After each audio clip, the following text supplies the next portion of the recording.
Mr. Frias, working on that lighting, sir. Yeah, I'm working on that lighting. How you doing today, man?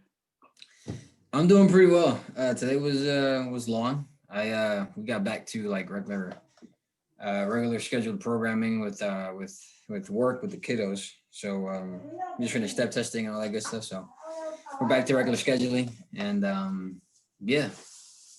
So you're a teacher, correct? Yes, I'm a teacher. I'm gonna adjust this height. Do you think? I'm gonna adjust this height real quick. Hold on. My guy is a teacher. One of the hardest jobs there is, probably. Mom, I'm on the thing. Thanks, Mom. See, this is when we have people that live with us. We deal with these things. This is what happens. I understand, man. Do your thing, bro. Yeah. Talk about us teaching.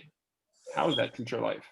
Uh, I know. So, but I want to hear your perspective on it. I think the teacher, well, for me, the teacher life is, I was actually talking about this to a friend of mine not too long ago. It is such a privilege. I was like doing the math. I have like these random thoughts at times, and I was thinking I've been teaching for like 5 years, and for those 5 years, on average, you get about 30 students. Especially if you're special education, at least get a little bit more. And for 5 years, I've seen 150 students.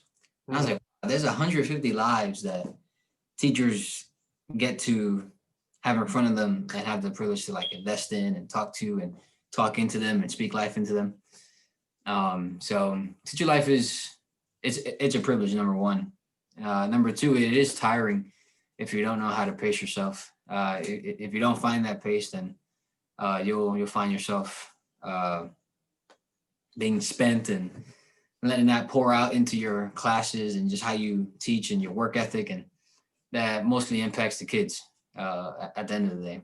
And yeah, I mean, like any other business or organization, there's always, it's pros and cons, and some of the logistical and bureaucratic stuff that are more political within the school system and the education system, which is a whole nother conversation. But other than that, the reason why I wake up every day and go back at it is it's because of the kids. Yeah, talk about that now though, with the whole, the COVID teaching.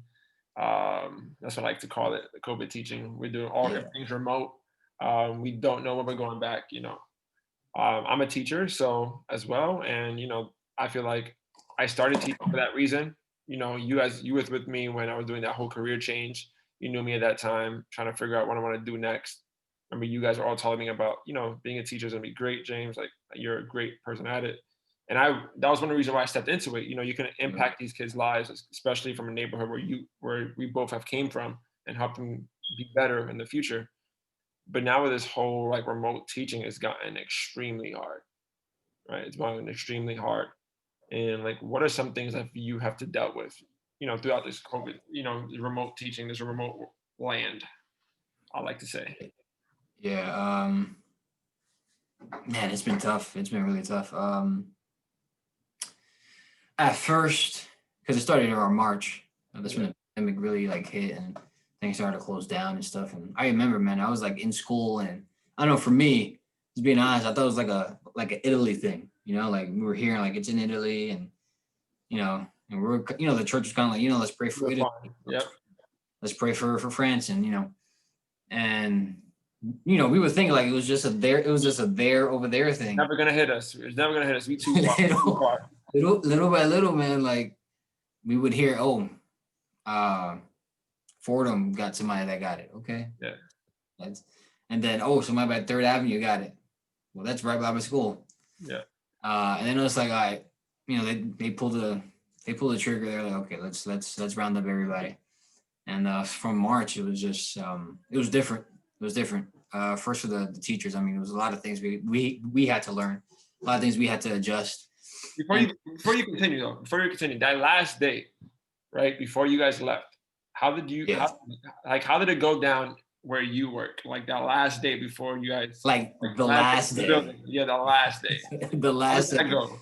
First of all, I remember I was walking in the hallway. Nothing was announced yet. No email, nothing. I kind of like while I'm teaching, if I have breaks, I kind of like go around to other classrooms and see how other teachers are doing. That's just me. I like to like chime in not mind my own business and see how other people are doing. And I saw my principal. She was like, we were talking. I was like, hey, how you doing? Great.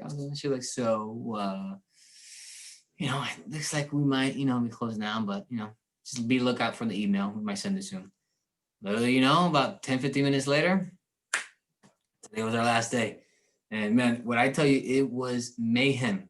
Like, I mean, like that, after that email, they sent another email. They were like, listen, we need you guys to give this, and that to the students. I mean, like five ELA books, 5 books for them to take home, like so much paper they had to, like, print on that same day. It was crazy, but we were able to get it done, which is amazing. And that day was just a lot. Parents were like, all right, you guys know when we're coming back? No. It's funny because I think we got, in my location, I think we got the message a Thursday.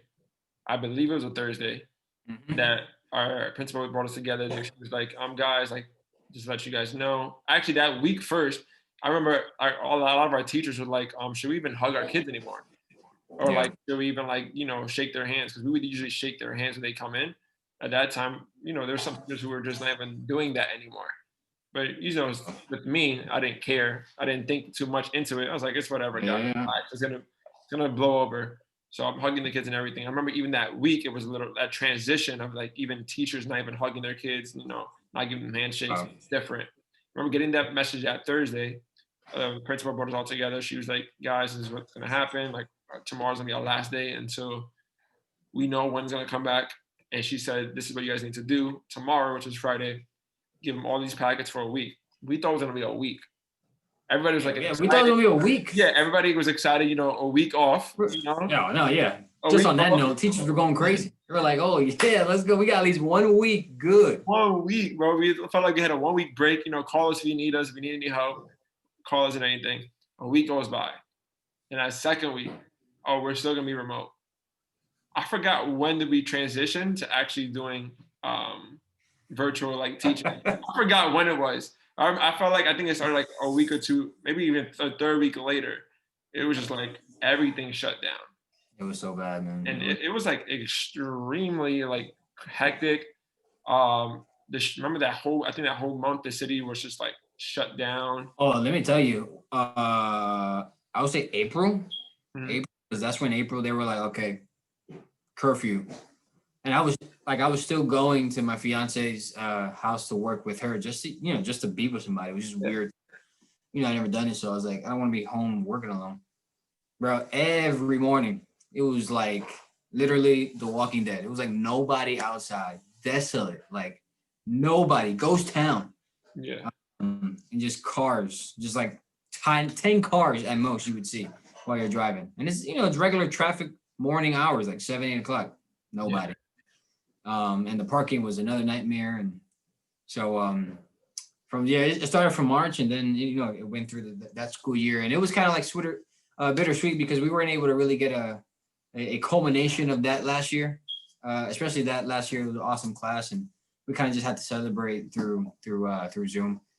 And then we started this year. It was kind of like, okay, we got the hang of it. But this year is different because we're actually teaching content. We're actually going to new material structure. We have actual trying to teach it as if we were in person. And we weren't doing that last year because we were trying to just maintain. We didn't know what was going on. We just had to maintain where they were at, which brought some difficulties into this new school year because, maybe some kids had summer drag and, they weren't reeling as much or they didn't have much to do. So, they got a little rusty, which happens. And it happens to us. You finish your college semester, you go back. It's like, oh my gosh, I forgot how to write my name.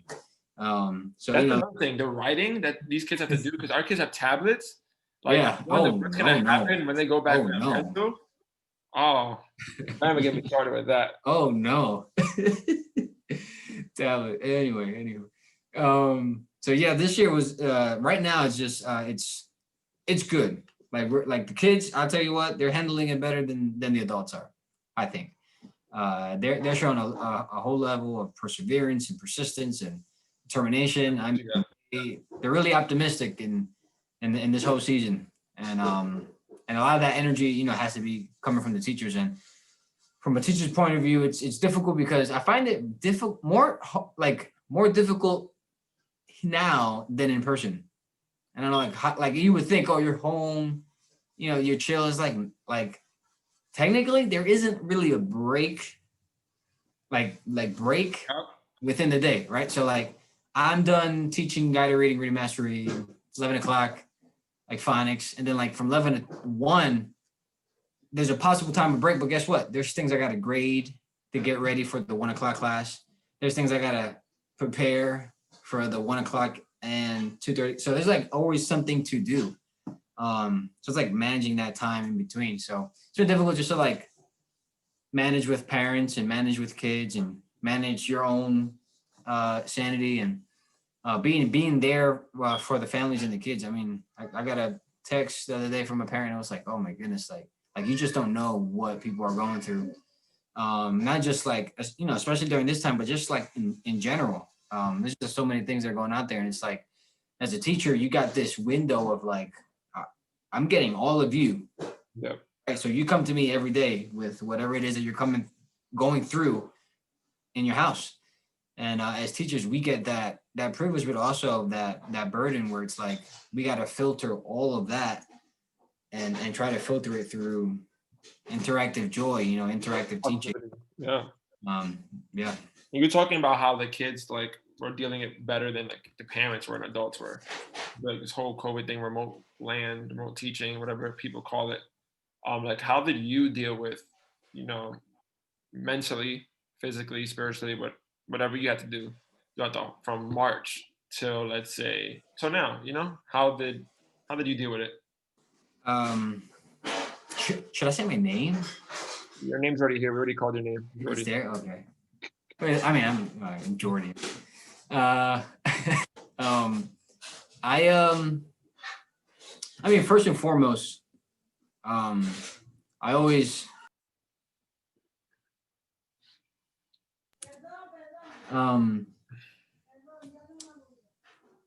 like I always intend to approach my teaching with prayer. Like I always try to come before the Lord and present that occupation, that platform that God is using in my life and can use in anybody's in any believer's life for His kingdom to forward on earth. And I always try to bring to the Lord every day just my kids, myself, and teaching.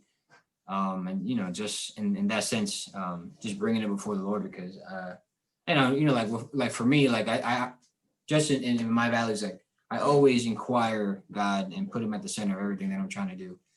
And that's just where my engine is flowing through. And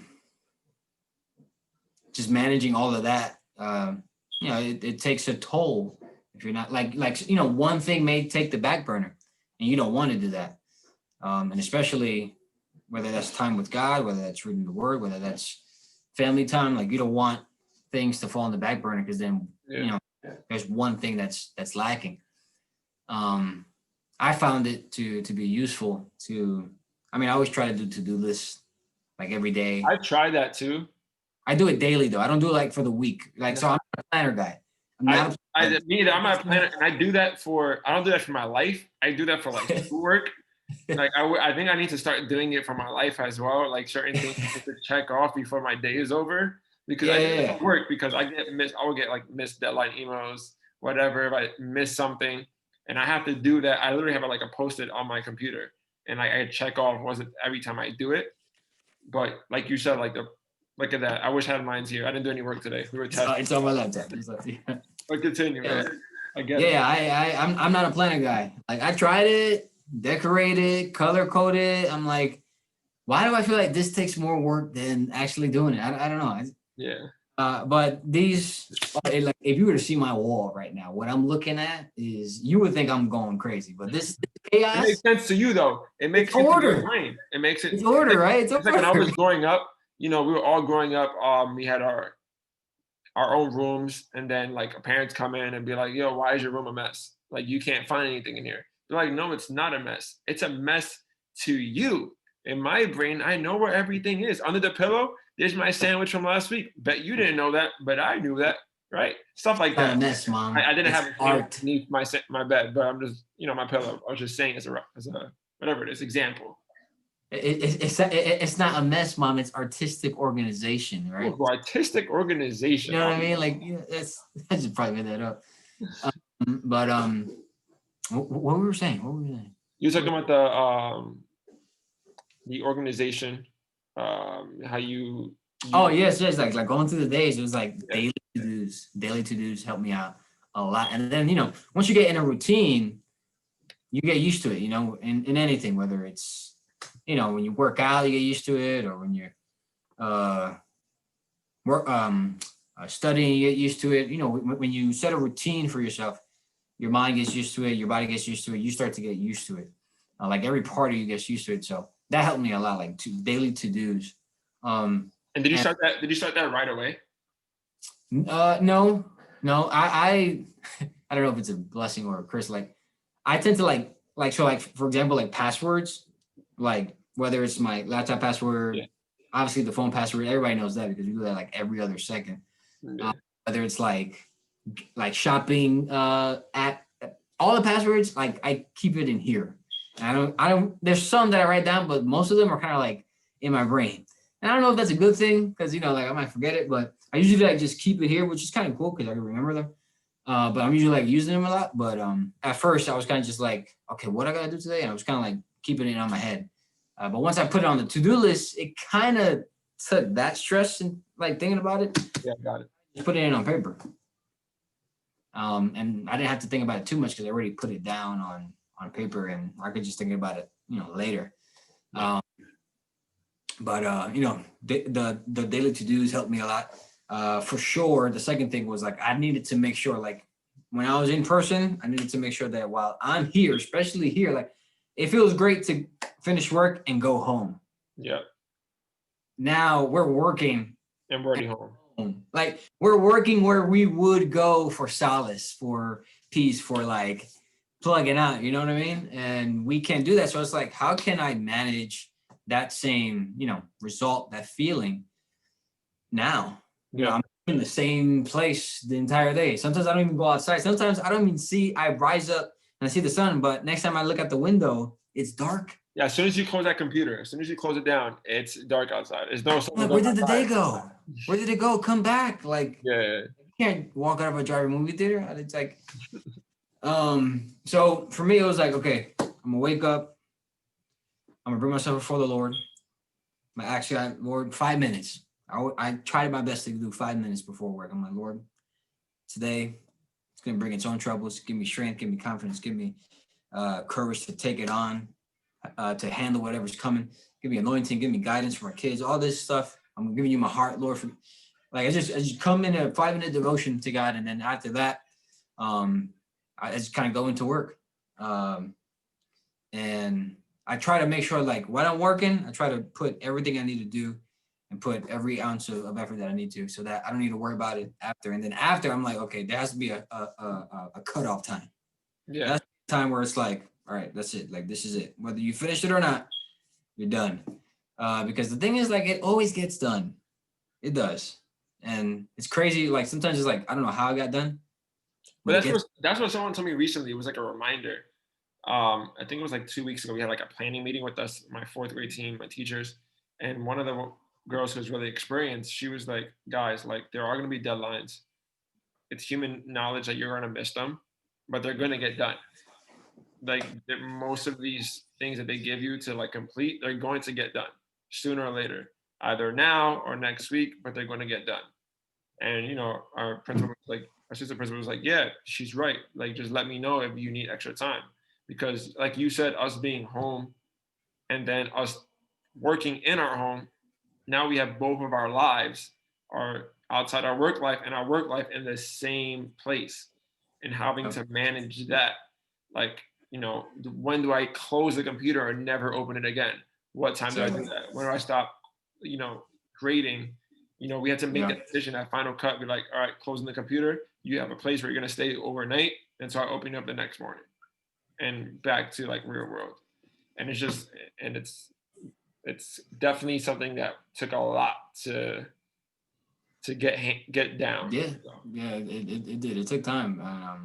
I mean, now, like, I would say we got the hang of it for the most part. For for the things that we're able to handle, we have a grip on it. And on the weekends is like for me, the weekends they're sacred. Like the yeah, weekends are sacred to me. Whether that's like hanging with the guys or being with my fiance and spending time with family, or just not doing anything. yeah. Holding the Sabbath. For my own health and my own sanity. And I think sometimes you like you need time to think, like do nothing and like just think. Bro. I think The other day, like I heard that the day, the other day, just like have a day where it's like you do nothing, you just think. It's like that sounds crazy because it's like so do nothing and think, but we're talking about that time of alone time, like just quiet time. When is that what part of the day is that for you? Like probably you don't set it aside, but you it just comes naturally. Because I'll say this yeah. for myself. Usually, it's whenever I'm in the bathroom, using or in the shower. Promise you, that's what it is.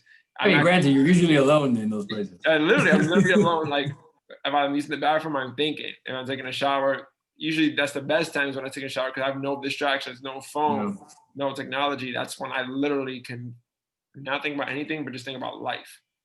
And like you're saying, having that own time and setting aside, especially throughout the week, is definitely something people need to be doing. Yeah, I find it, and like I said, I try my best to do 5 minutes in the morning, Yeah. at least right before work. There's like 5 minutes of like quality 5 minutes. You know what I mean? Like just going all in it. And some background too. How many for you? How many people live in your house? I got my sister who actually is right here. Okay.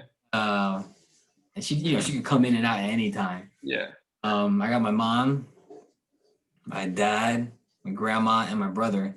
And listen, they're like two humans. You put another human in there. I got two dogs, right? So I got Oh two. man. And I'm hearing they're barking. Any little thing. Something drops. The son dog, he's like going nuts. Like, Yeah. chill, bro. Like he's just wilding for no reason. The dog, his name is Lazy. The other one's Skylar. Lazy literally is his name. Lazy and Skylar. Never Never big right now. It's good to know. Lazy Skylar. He's literally lazy. It's like I can't make this up. Like he is literally like What type of dog are they? I know there's a sidetrack. the dad's poodle. I know, right? The dad's poodle and the son's a Maltese poodle. A multi-poodle. I'm not gonna lie and say I don't know what a multi-poodle look like, but we're just Like yeah. So like they're like the same size of a poodle, but the hair is different. the hair is different. It's more straight, Straight and curled. curly, right? Not as curly as a poodle, but the Maltese is more. That son is a mix. Is with a Maltese and a poodle. So his hair is more straight. It's like more. That's the difference. But We're going back to finding your own place and timing. I find my own place. Yeah. So with like six, with like 5 additional people in the house. In addition to, my grandma, she's not well, but she's doing good. She has diabetes and she's not as mobile as she used to. So that may require like I'm always assisting her. So that may require for me to just be more attentive to her. And I in regards to medicine and stuff, I every morning she needs to take medicine, and I administer that to her. And there's other things and factors that play in. And so in finding my own time, that morning time, it's a really good time because no one's awake. Yeah. No one's awake, and it's just me, like literally just me. And I pop up right here in the living room. I turn the TV on, and I put some worship in the back, and I put it real low, and I just take at least 5 quality minutes of just like coming before the Lord. Yeah.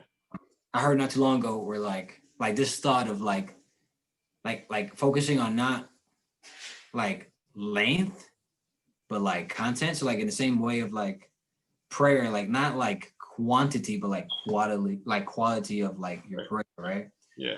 I could be in prayer for an hour, just like Saying nothing. doing. Yeah, literally saying Like, what are nothing. you saying? That's how I felt like when I was in different church events, won't get specific, in church events, and just like, oh, you have to be here for an hour and pray. But like, I don't know what I'm doing for the hour, so I'm wasting time. But I can say something in 2 to 3 minutes that's actually quality of what I need prayer for. But continue. Go ahead. I get it. Versus 10 minutes of like sincere, like very intentional words of prayer. Now, don't get me wrong. I believe in, and I'm all for, and I do it myself too, like in digging deeper in your prayer time, like staying there a bit more, right? Sometimes when we stay in a bit more, we get to like really get into those places where we wouldn't if we wouldn't be there for that long. So I'm not against it, but I guess it's like keeping in mind, like I'm not focusing on the quantity, but I'm focusing on the quality of my prayer. And so it's in the morning, but also like towards the night. Yeah, So I like think that's time, my time is the nighttime. Continue. Yeah. like around this time, like 6, 7, 8. Everybody's in their own space. Like, Yeah, dad's usually like working. My brother's usually like either hibernating or outside with his friends. He's like hibernating. My grandma's in her room. My sister's sleeping because she works overnight, and my mom's kind of just like she's either cooking or just resting and chilling because she just came from work, whether like at 3 o'clock or she's not or she's not home yet because sometimes she gets home at 7. So sometimes it's just me here yeah. again, and those are another good time where I'm like I just sit and I just put worship and I don't even think about time, I just know it's early, so I'm like I'm not focused on time. I'm just gonna be here and sit here. Sometimes I sit for like 5 minutes saying nothing, and it's just like being in His presence. So those are like moments and times where like best for me to get that alone time. So going with that, right? Going with, for those who don't know, like Jordy and myself are believers. Not everyone that I have or I'm gonna have a conversation with is not gonna be a believer in Jesus Christ. But going off of that, us being believers, that means we're a ministry, right? Yeah. And I'm pretty sure, like you, the church that you're at, Salem, a lot going on. Don't need to get into details, but you're in ministry there.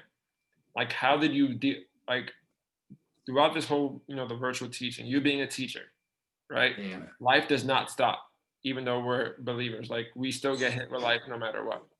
Now, how did you balance ministry, work, any hobbies that you have? Like, how did you balance all of that throughout this time? Or how do you still now to today balance that? Because yes, we have more freedom, more liberty to do certain things now, with less restrictions, but there's still restrictions out there. How are you dealing with that? That's a loaded question. It is, and it's just All 6 chambers are loaded on that one, brother. I feel like, even for an example, myself, me being in ministry, us being both youth leaders, there's a lot that you feel like you need to be doing for your youth. Yeah. But then that you can do for your youth. But then at the same time, you're just like, I still have a personal life that I need to take care of. Like, this is what pays my bills, right? And getting that balance down. And I feel like people need help on, especially people who are in ministry, in any sense of the word, any department in ministry, just need that help and motivation where they can do it all. As in they can do work, ministry, and life. Yeah. Yeah. I mean, I think back, just to like preface it, I think back to when I was like in college. Like anybody who's in high school, college, like they know how busy it is. Oh yeah. And college is like super busy, right? So it's like, these are the next, couple of years are gonna like determine or weigh heavily in like where I'm gonna go in my life. You're talking about college, correct? That college. Yeah. Okay. Yeah, just to preface before I talk about like now. Because now you're let's get people on the same page. You're 27, I believe. 27. No, 28. About to be 26. About to be 27. About to be 27. So you're 26, about to be 27. And how long have you not been in school? Holla at your boy. Not master's, undergrad. Undergrad. Hold on. Got my senior ring right here. Since 2015. So it's about 5 years. About 5 years. Continue. 5 years. Close closing on 5 years. So 5 years ago, I was in college. Let me say 6, right? But when I was in college, it was just like it was the same thing. It was like I got a lot of work here, Yeah. and I got a lot of work here. And the thing is like when you're in ministry, when you do like when you're in the local church, and sometimes you may not have a lot of numbers, Oh like yeah. hands on the plow, right? So in turn, that puts more weight on the people with their hands on the plow. Yeah. So they in turn have to gotta kind of like pick up the slack that's not picked up yet until, as we're praying for laborers, until laborers come into the field, right? Because the Yeah. harvest, Good. but the laborers are going to come, and Jesus says, pray to the God of the harvest for laborers. He says, Mhm. pray to God of the harvest. It's there, Yeah. but he tells us pray for laborers, right? Because you need people who are willing, not just willing, but bro, committed. Like Yeah. it's the level of commitment. And the thing about ministry, like I'll pause there, and then I'm gonna come back. Yeah. But yeah, when I was in college, I was like, okay, I gotta balance school and church, right? So I was like, for me, it was like everything. My mindset was everything I have, God gave me. Yeah. Everything I have, it's because of His provision. I have skills. I could do this. I could do that. I understand that. I work hard, absolutely. But that I believe that intuitiveness, that initiation, initiative, that commitment. I mean, that's something that God gives and puts into you, and then He lets you develop that on your own accord. So it was always important for me to make sure that the things of God and His affairs were at the center, and they were priority. And those things were met before anything else. I believe when it says in Matthew 6, I think 33, it says, seek ye first the kingdom of God and His righteousness, and everything else will be added on to you. Like I believe that. Like I see, like I lived that in college, and I'm living that now because I've seen the fruit of it in college. Like I've seen it. I mean, there were times where I was like there was a time where I didn't go to service, or I didn't spend time with God because I was like, let me do this essay. And the next time I had to do something, I was like, you know what? Let me go to service. And the 5 hours that I would have taken, I took an hour. It was Yeah. like, not that you like, and it's not like you go to service and then you get blessed. No, it's like God appreciates and He sees when you put Him first in the midst of everything else you got to do. Like God knows, like we got a lot of stuff to do. Like He says, if you don't work, you don't eat. Like it's in His word, right? So like He understands, like we got to work so that we can eat. But at the same time, He's expecting us to put what's important first, so that while we're working and eating, we can have some impact. Because listen, we're working and we're striving, but those things, there's a bigger issue out in the world that's regarding the soul, and God wants to use where we are at to forward His kingdom. So in regards to ministry and maintaining that now, right? So fast forward, come 5 years now. 10 years back, I mean, I've been saved for 10 years, and I've been in youth ministry for about like 8. Come on. Come on, somebody, put it in the chat. Put that. Drop it down low. Such a privilege, such a privilege. Yeah. And Funny story. We'll go back to this later. I don't know how we met or how we became friends. yeah, we're definitely gonna come back to that, because Yeah. that's also interesting. That's always it. The good friendships you got, you just don't remember. I don't remember. So so now in ministry, so in 2020, 26, got to my church at 17. Now I'm like, I don't really like saying it because I don't like the title, but either way, I have a heart for youth. I'm like, assisting the youth pastor in whatever way. And, that's just a deep conviction in my heart. And also on top of that, I teach Sunday school for elementary kids. And I also do what we call a teen church within our church, which is like teens within like 13 to like 15, 16, like the young youth. Yeah.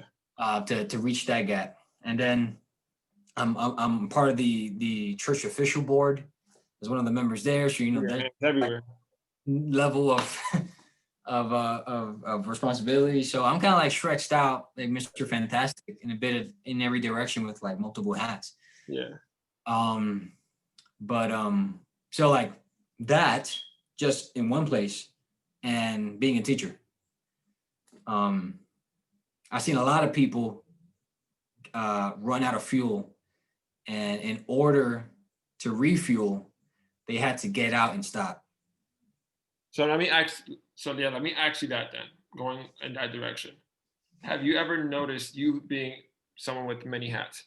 Um, have you ever noticed yourself being a yes man? Oh man, brother, I'll tell you a funny story. We're, in our church, we do a lot of specials, especially around Christmas. Brother, when I tell you, Every local church probably does something big on Christmas. yeah, right, It is what for it is. sure. It is what it is. Bro, I was in every single presentation. Oh my. And that was just me. At that point, that wasn't me trying to get the spotlight. That was just me like being so eager to like Help just and serve. involved. I'm like, Yeah. Lord, like like you're excited, you're on fire. It's like, yo, I'm willing to do anything. Keep talking. I didn't get a bottle of water. Keep talking. Like wherever I am, I'm just willing to do anything. So there was this one night where I think it was for Christmas, where I was in the mimes. I come back, I got a blazer on. I'm doing choir. I get off. I'm in a I feel like I remember that because I remember we both used to be in the same thing at one point. I remember that time. I think I was running sound, and I remember I used to be the sound team still lambs in my new church, and I think I switched off a mic off you, and then you put on some different outfit for the next special, and you were like the then only put the mic one. back on me. Yeah, you were like the only one that was transitioning from the previous presentation to the next one, and you did it in like so bad. Well, so I bad, don't know. man. Continue on that story. It was so bad. So like I'm doing mimes, I'm doing choir, I'm doing drama, I'm doing everything. And I'm like thinned out. And it's like it was just me wanting to be involved, right? Just me wanting to just serve, basically. Yeah. But through my years, in the time that I've been saved, I'm like, I can't say yes to everything. Yeah. Right. So like I've seen myself say yes, but because I said yes so much, I fall short in one area, right? You can't give 100% on both, on everything. I'm yes all the way here, but I'm like, I forgot this. I'm sorry, but then that makes me, that affects my character, that affects my reputation, that affects my trust. Like, can I be trusted with that? So it's like, at first I was saying yes a lot, but little by little, as I was getting older and more responsibilities and more things, like I started to understand, like I can't say yes to everything. Yeah. And guess what? It's okay. That's right. That's what I felt like when I said no. I'm not gonna lie. I kind of felt a tug. It wasn't the Holy Spirit. That's not what I'm saying. It wasn't the Holy Spirit. It wasn't God. It wasn't spiritual. This is you. It was just me. Like no. I'll say yes. I was like, I gotta be able to pace myself, because if not, I'm gonna be stressed out. Yeah. I'm gonna give something less percentage than the other thing, and little by little, I started to say no more. Yeah. And that understood the power of the no, right? Ooh. That phrase that I've heard before, like the power in your no. And it doesn't, like, I think more people would respect you if you say no, so that you don't have commit, rather than saying yes and you don't commit at all. That's true. So I learned how to say no less, and in that, I've been able to have, watch this, more time for myself and God, right? Because there was a time, love this song, I'll never get tired of saying it. Probably said it 25 times in my church. King and Country have a song called "Forgive Us," and the line there, it says, "So busy doing your work that we forgot that this was for you." Bro, that was my life. I was so busy, so much yes, and it got to a point where I was seeking Jesus because of the ministry, rather than doing the ministry because of Jesus. Mm. So I had it out. You were doing ministry because of Jesus? In other words, ministry was the core, and I was seeking Jesus because of it. Because of it. Got it. Because you were there. Instead of, I need you now because I'm here at the moment. Instead of seeking Jesus. And then him giving you what you need to do. and letting the ministry come. And if Because it will come. It I will was come. exactly. I was doing it the other way. I was like, I'm here. I'm doing it. And it's like, bro, we could be so busy. We could be doing the right thing for God. The thing is also, let me real quick. I'm gonna cut off a lot of people. I'm gonna cut you off a That's lot great. No, it's awesome. but It's great. the ministry will come, but it'll be the right ministry. Exactly. Because a lot of times, if we say yes on our own power, we're saying yes to ministries where we're not supposed to be in. And people who don't know what ministries are, those are just different like departments or like teams that we join in church environments like dancing or like mimes or like acting or singing, all those things. But continue, Jordy. Go ahead. No, exactly. And so I learned how to say no. And it's helped me in just my own personal decisions. Like, okay, can I really do this? Okay, yes, no. And really think about it. And just like spread out my yeses, it's like spread out my yeses to what I'm doing. But then there are some things where it's like, okay, this is always going to be a yes, right? This is always, it always is. Youth ministry, always. Yeah. Board official church stuff, always. Sunday school, always. Teen church, always. Why? Because that's where I believe God has called me, right? That's where I believe that God has given me, like the gifts and the tenacity and the passion for it. So I'm like, for that. Let me go off that, because you said you're on the board, the youth and Sunday school. Yeah. You're on the board, which is basically on the board of the whole church of people who make decisions for that church, correct? Yeah, basically like a board, a board committee. Yeah, board committee. Board churches. What do you think the age difference is between you and the next person up? The next oldest person, your age difference. Like on the board? Yeah, on the board, correct. Oh, I'm the youngest one, granted. 26. Everybody else is in their 50s at least. Bro. It's a whole 25-year difference. There has to be something there, son. At least, right? So it's like in my mind, I'm like, first of all, I'm so humbled, right? So it's like my church, right? Your whole church, right? It goes on a vote, right? Like people vote for these things, and people vote for people they trust and believe that they present godly characters, godly attributes, godly behavior. They are live according to the word. These are people that they're going to hold the Bible to you and see if you live by it. Yeah. You want people who are going to lead you and are right in leading you. And it's just humbling for me to know that my church voted in that direction, right? Where I was even thought of. You know what I mean? Like, believe it or not, just even thought of, man, that's really humbling. And then to have the position to be in a place, watch this, how important it is. Your decisions impact not just you, bro, an entire church. That's huge.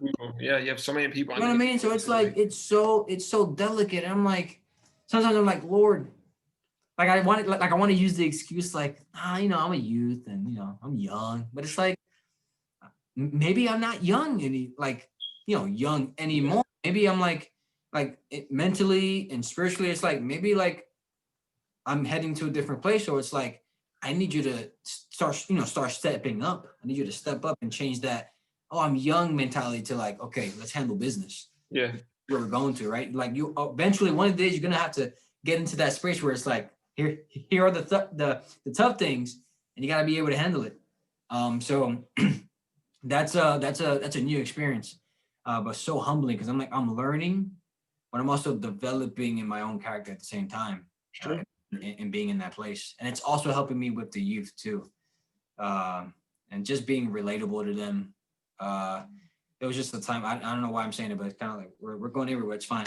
Yeah. There was like a moment where I was like, I asked myself, I was so in ministry, and people in the front sometimes get a certain image, right? Sometimes people who are in the front, where they're pastors, preachers, ministers, they usually get an image where it's like, it's them and us, right? Sometimes it's like, they're like in a whole nother league, like you got seasoned Christians, like who are seasoned with adobo and hard, and I'm over here with just salt and pepper, like, like they got a whole different seasoning, but it's like, sometimes that mindset happens, like it's them and it's like us, like I'm not there yet. And I asked myself, I'm like, am I relatable to the youth that are in my church, right? Like, am I relatable to the youth that I'm, supposedly leading, right? Because like if I'm leading them, I got to be relatable to them. Like they got to be able to connect with me as just a person, and not just as a youth leader. Yeah. And that was a real moment for me because I was like, because I didn't feel like I did. I didn't feel like I was relating to them. Yeah. And I asked Jesse, our good friend of ours, and he was like, and he just shared with me, like, funny story. Jesse didn't like me. Yeah. But the more time I spent with him, we got to know each other, and I was just myself. And he was like, you know what, you're not too bad, man. You're not bad. Same thing goes to the youth. And I thought the same thing for the youth. It's like, how can I just be with them, right? Like me being with them is probably as important as, or just a big factor in me being able to lead somebody. And going off of that, because like I said, we're both youth leaders, and something like our youth team is struggling. Like you said, we came from a team that had 10 people. Now we're down to like 3 in a year span. Everybody has their own reasoning. No one's reasoning is better than the other. No one's reasoning is like not appropriate. But right now we're dealing with months of COVID. We open up, and certain youth don't come out.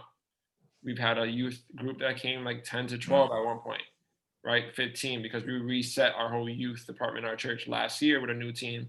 And then over the year, COVID hit. Now, past few weeks, 3, 4 maybe. Last week, none. And, it's been really impactful on just us 3, right? Us 3 are our staff members. And like you said, finding a way to connect with them is something that literally is what we're trying to do. Right, we don't want to go back in the building on Friday nights until we can get a good amount. We don't want to waste, we're not wasting our time being there, but traveling, opening the door, using because we own the building, so we have to pay for like the lights, the heating. It's cold, Sure. the heating. You don't want to like open up the building and then waste all the, how can I say it? It's like resources that the building gives. Yeah. You don't want to waste it. So we're going to be like virtual until we can get that good group back. And I'm interested to hear on like how did you, spend that time with your youth so they can get to know you. And this is during now, or like when I thought that? When you thought that, and then maybe even now. But let's do both. Let's start with before. Well, when I thought it was kind of just like whether church is over, just like wherever they are. I was going where they were. Yeah. Just being where they were. And it was kind of like, like switching the mindset where it's like, I just don't know you because we go to church together. Like, I know you, I know you. And like, we could, like, we don't just hang out here, but we can hang out outside too. And getting out of that, like, in church mentality where it's like, I know you beyond these 4 walls too. Like, this is beyond our church. And now, through text, we have like just really candid Bible-based conversations and teachings when we're at church. You know what I mean? Yeah. More conversational, to get them interactive and involved. And we have virtual teen nights where we come together and we hang out over Zoom. Sometimes we hang out in person, following protocol. Those are the things that have helped. And honestly, just when you're with them, you don't got to preach a sermon every time. Yeah, having a normal conversation. You know what I mean? Like, I don't gotta. Everything can lead to a bro? one. How's your day? Awesome. That's good to know. Listen, God's good. Great today. Like I don't need to like awkward transition. Like, I don't need to go so deep. Like, I think, like, I believe the relationship that we're gonna build and strengthen within the people that we have is through the genuine, organic conversations that we have with them. The conversations that come up, just the conversation, just let it, like, showing them, like, I'm present and I'm here, and I actually care. You have no motive behind. Yeah, right. You know what I mean? It's not like, all right, cool, all right, and like, I need you to do something, or I want to say something to you. Like, no motives. I actually just want to be here with you because I appreciate your presence. I appreciate you. So that's how it's been, and it's been much more effective. I think more freeing for me, and just accepting like I don't got it all together. Of course. They know that. So let me just be spirit led, grounded in Jesus, grounded in the Word, and but real at the same time too, with life and with them. Uh, Yeah, definitely. And I know there's like definitely two questions I want to tackle before we end this conversation. yeah, This is a more general question on, you know, I make this platform to talk with 20 and 30-year-olds because, we're all basically in the same boat, trying to find our career, trying to find something we want to do, and how we deal with life to get there. But we're all in that age gap. And how do you feel, even though if you want it or not, but how do you feel about being a quote unquote role model? Like someone always looking up to you, especially with you working in youth, and being that even your own probably family members who look up to you, yeah, because we always have kids looking up to us. And yeah. yes, we're in an age gap that we have people who look up to us, and we're still looking up to other people because we Exactly. still want Exactly. to get there. But how do you feel, and how do you like handle that? Or do you feel like it's pressure? Do you even think about it at all? But how do you feel about that? Having people always looking up to you. Uh, Before I talk about pressure, I think it's important, I've learned this. People don't like to be, I guess, led by somebody that uh, gets puffed up by the attention that they get, right? Like, and that's another thing. It's like youth ministry. You're a youth and you're young, and in a local church, you have to be in the front a lot of times. And perhaps you've never experienced that type of responsibility or that type of attention. So that could go a lot of ways. I'm just gonna be like just open and authentic on this right now. When I was younger, I had self-esteem issues, right? So like in school, like you like would try to fit in different places, whether that's with clothes or sneakers or with the right people or the lingo or just was trending. So you try to fit in because why? That's coming from just wanting to be a part of something, like wanting to be seen and not alone. So elementary, middle school, all that, like self-esteem, just trying to fit in and stuff, trying to find my place. So here I am in the church, in responsibility, in the front. And guess where is the front? And guess what's on the front? Attention. So this is the main thing you've been looking for, right? Yep. It's the main thing you've been looking for, and like almost the beginning of your life. And here you are. You're getting it, and Here you are getting it, and now it's like makes you feel good. Makes you feel good about it. And give me a minute. And I had to for a minute. It was kind of like up here. I was floating up, yeah, and wasn't the way to go. And so sooner or later, I'll tell you a quick testimony. 5 years back, 2015, St. Louis, Missouri, Urbana Conference, sponsored by InterVarsity. I'm saying it because it was an awesome place, and I was in InterVarsity Christian Fellowship in John Jay. So, but that's a whole nother thing. I mean, we could go in a whole different place, but I just want to stick to what we're saying. So there, honestly, basically, 15 years ago, 5 years ago, growing up, getting all that attention, and then you're thinking, oh, I'm doing so much. God, I should be able to get this. I should be. You start to get bitter. yeah, Start to get bitter from what you see. Wait, I don't have this, but this person has that. I've been praying for this, but they don't have that. That came from a lack of understanding what the scripture said. That came from a lack of understanding that it's not about you. it's not. It's about you. And if you make it about you, you've missed everything. And I think we can use that in every aspect, and not just like ministry Yeah. only. If we are just living life and we make things about ourselves, like and it's funny because people even younger than us see right through it. And Mhm. especially when they have an understanding of it, they see right through it. And they're like, I don't want to follow this person because the person is fake. Or if they do follow you, then you lead them on the wrong path because you're not even following your own path. Like you're being, you know, fake, the term fake as well. So then you're now leading someone down the wrong path, or they choose not to follow you and do their own thing, which probably could be worse. Exactly. And I think kids are our best critics of feedback. Like they are genuine and They'll tell you straight up. they can read you like back of your hand, bro. You're about it. Or you're a dub, right? Like Yeah. about it. You are not, get out. Like they will let you know. Especially as teachers, we know that. We know how easy the kids can read you. Like you really do love me, or Yeah. you really don't, and they'll show you how by not interacting, by not talking to you, by just ignoring you.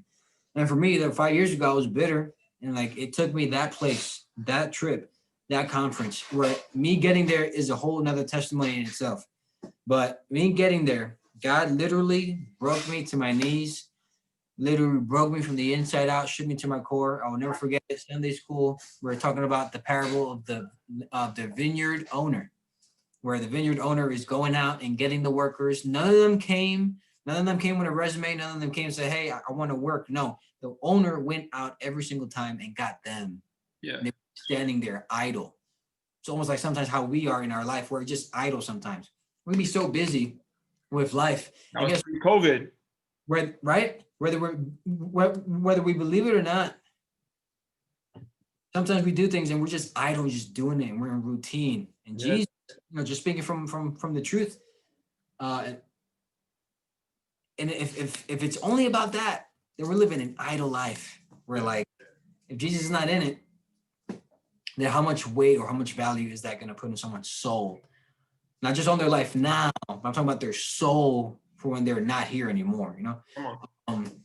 So living idle, and then here they come. They all agree on the same price. They all agree for 10 denarii. They come, I think it was 10. They come, they work day, middle, nighttime. At the end, the day workers are upset. Hey, we got paid the same as the night workers. They just got here, but we've been here bearing the heat of the sun all day. What's up with that? Like what's going on? Guess what? He was like, you agreed to the same price. You know what the revelation there is, man?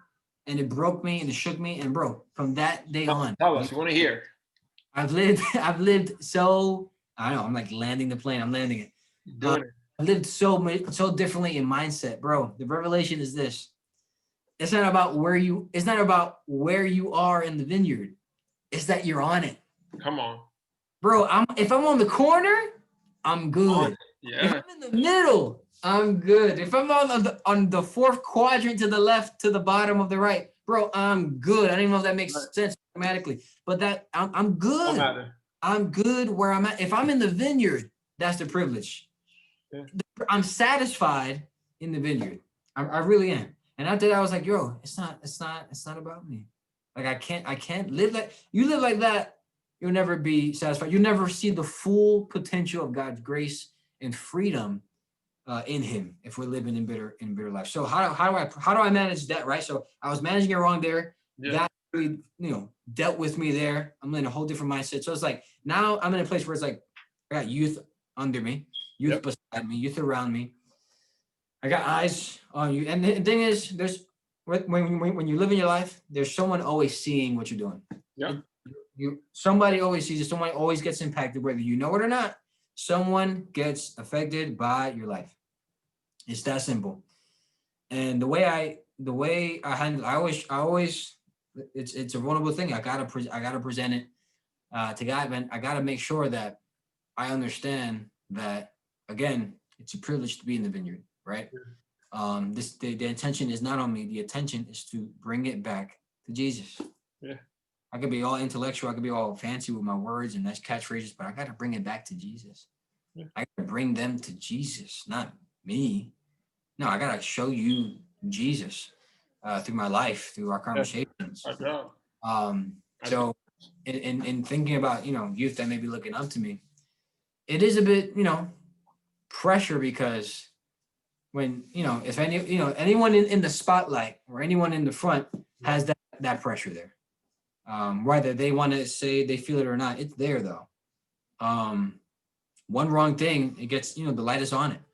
So for, people that are in ministry, it's like, it's important that one, we're living our life right, because you don't know, like you just don't know, bro. Like what you would do, how that's gonna affect somebody else. You know what I mean? Like someone could really be looking up to you, looking up to you, and like, I want to be like that. I love that. But what if you do something wrong? It's like, what if they're at a place where they have good intentions, but they're putting all their hope on you, right? You just did something, and that just wrecked them. Yeah. And it brought them into a place where it's like, now what?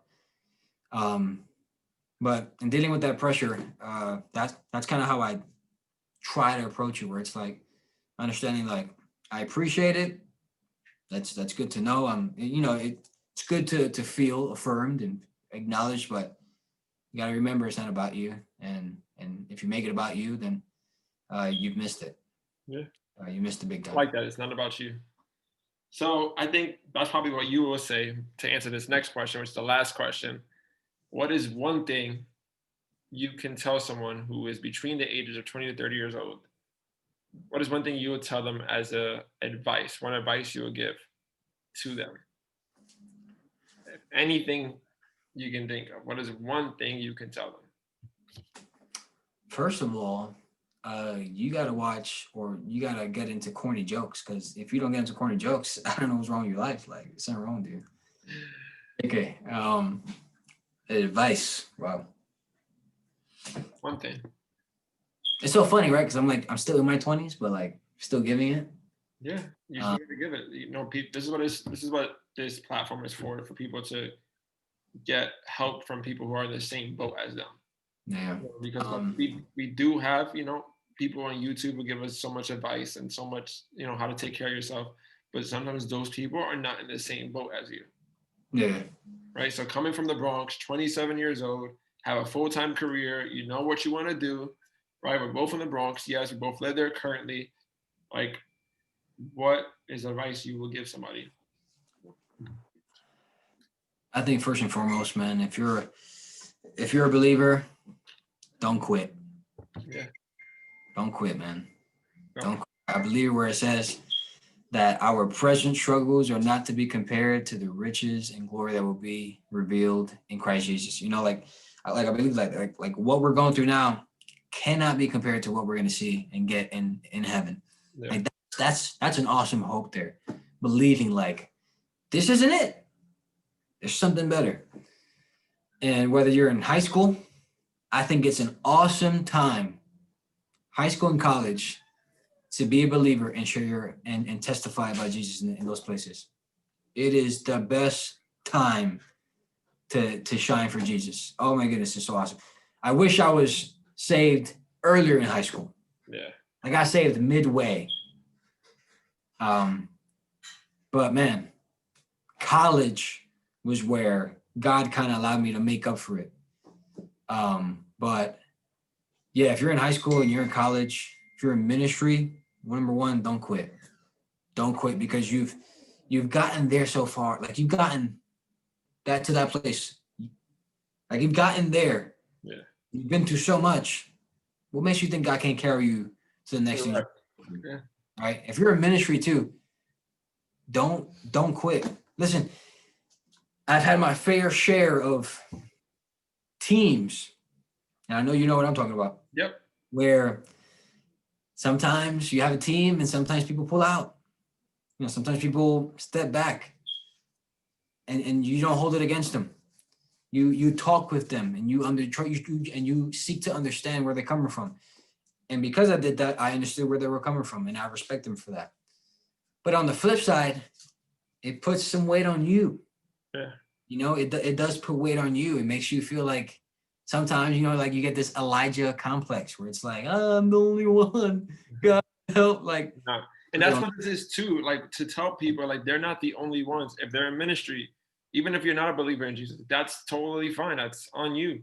But there are people who are dealing with more of a load because yes, we're dealing with life like you and I probably are, but now we have to follow these certain quote unquote guidelines or following our Savior Mhm. Jesus in a different way, trying to live this biblical life, which is probably harder than what Mhm. whoever doesn't believe is living. So now we have something else on top of it, you know, and it's just like this is why this platform is there, so people realize that they're not alone, and so like we can get through it. Yes. I like it. And that'll be my second point. Just number one, don't quit. Number two, you're not alone. Yeah, There's a whole community out there that whether you're a believer or not, especially if you don't believe in Jesus, like if you have like inclinations or thoughts like about God, I would say lean into it. yeah. Give him a shot. Don't, huh? It's like give my man Jesus a shot. Yeah, I mean, like lean into it. Like, what's the worst that can happen? You Yeah, get saved? Like, that's not bad at all. Like lean into it. If you have thoughts about God, lean into it. Ask questions. Ask questions. Ask difficult questions. Ask those challenging questions to Christians. Ask those challenging questions that you feel like nobody wants to answer or nobody wants to that's my heater. ask it.